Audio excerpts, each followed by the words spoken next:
As Tropical Storm Debby drenches South Carolina, the region's alligators and catfish are testing new waters, from puddles to backyard pools and the roads in between.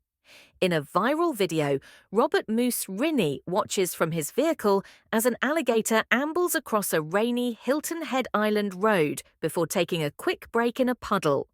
Mr. Rinney says he first saw the animal in the turn lane of the busy road. "Imagine walking around the corner and seeing that sucker," he said. "It's a common fear, popping up in dubious social media posts every hurricane season, predators showing up where you'd least expect them.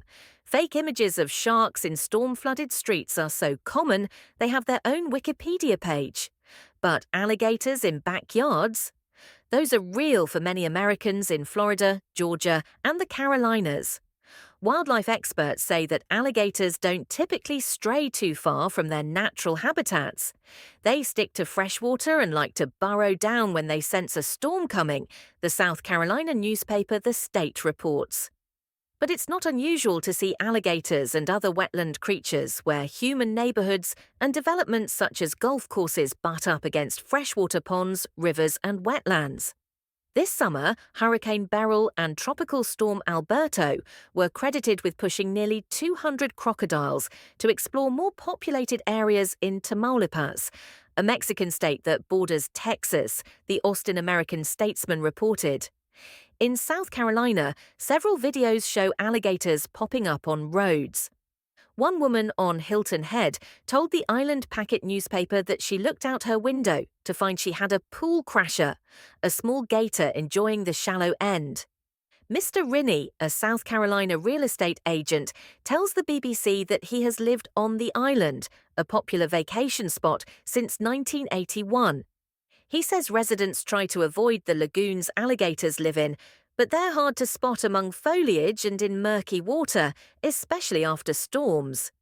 "They don't bug you if don't you bug them, but if they're there, you know, they're wild animals. They're unpredictable," he says, adding that he often has to warn out-of-town buyers with dogs and young children.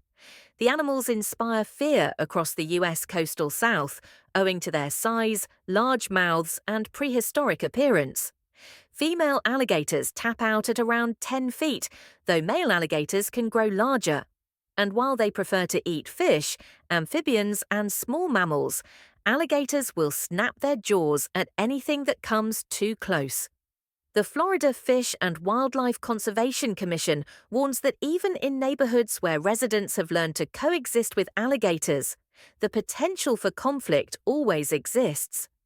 Crawl, a 2019 horror movie, depicts a Florida father and daughter fighting a pack of vicious alligators that invade their home through hurricane floodwaters. But experts say that if treated with caution and left alone, alligators tend to keep to themselves. In fact, humans pose some threat to the species, which is protected. Drivers sometimes strike them trying to navigate roads in the rain. They can also get stuck and die in storm drains and other infrastructure. Most are just looking for a place to ride out the storm. Matt Krakar, owner of K&K Wildlife Services, told the Island Packet. "They're going to go back to where the food is and where they feel comfortable. They're also not alone in wandering as Debby makes its way across the southeast.